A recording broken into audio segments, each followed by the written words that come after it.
আলাইকুম, কেমন আছেন আপনারা সবাই? আশা করি সবাই অনেক বেশি ভালো আছেন। আমি আল্লাহর মতো অনেক বেশি ভালো আছি। সো আজকের ব্লগে থাকছে আমি কোথায় গেলাম না গেলাম, কি খেলাম না খেলাম, এগুলো নিয়েই, আর সারাদিন কি করলাম এগুলোও থাকছে ব্লগে। তো চলো বেশি কথা না বলে আজকে ভিডিওটা স্টার্ট করি। আর হ্যাঁ, ফুল ব্লগ কিন্তু অবশ্যই দেখবা। এখন আমি লাঞ্চ করবো গাইস, আমার অনেক বেশি ক্ষুধা লাগছে, মানে কথা বলতেও পারতেছি। লাঞ্চে হচ্ছে ডিম আর আলুর তরকারি, আর এখানে মাংসের কিমা। আমার খুবই ফেভারিট খাবারগুলোই আজকে রান্না করা হয়েছে। চলো গাইস বেশি কথা না বলে খাওয়াটা শুরু করি। আমি এখন আমার ভাইয়ের সাথে খেলা করছি।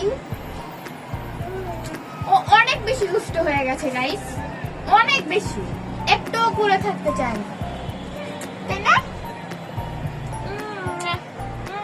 বলো গাইস তোমরা কেমন আছো? আসসালামু আলাইকুম। সো গাইজ এইখানে আমি কোচিংয়ের জন্য রেডি হবো বলে যাচ্ছিলাম, আমার ভাই পিছিয়ে যাচ্ছিল।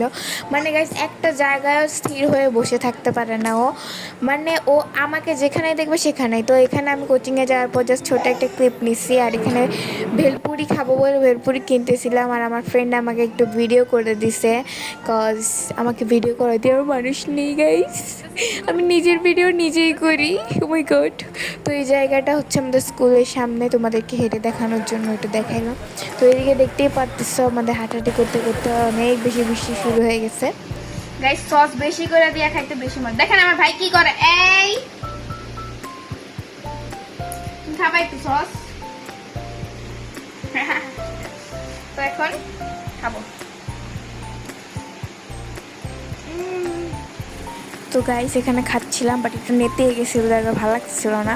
তো এখানে আমি একটু ঢং করছিলাম, কতক্ষণ পরে আমি কষ্টের পর খেতে পারছি। তো এখানে আমার ছোটো ভাইকেও একটু খাওয়াইতেছিলাম। আর ভেলপুরি ফুচকা এগুলো হচ্ছে আমার ফেভারিট, বাট আমি জানি এগুলো কীভাবে বানানো হয় তাও। সো গাইস আমি সিঁড়ি থেকে আসার টাইমে সো গাইস আজকে ভিডিওটা এই পর্যন্তই। তোমার আজকে কেমন আছে ভিডিওটা? অ্যান্ড গাইস বেশি তো ভিজে মাথা এখন ব্যথা করতেছে, যাই হোক শাওয়ার নিয়ে নিচ্ছি। হ্যাঁ আজকে ভিডিওটা এই পর্যন্ত। তোমরা দেশের থেকে যারাই আমার ভিডিও দেখছো না কেন অবশ্যই লাইক করবা, কমেন্ট করবা, সাবস্ক্রাইব করবা। অ্যান্ড তোমাদের একটি করে লাইক আমার বেশি আগ্রহী করে ভিডিও বানাতে। So bye, thank you for watching guys. আসসালামু আলাইকুম।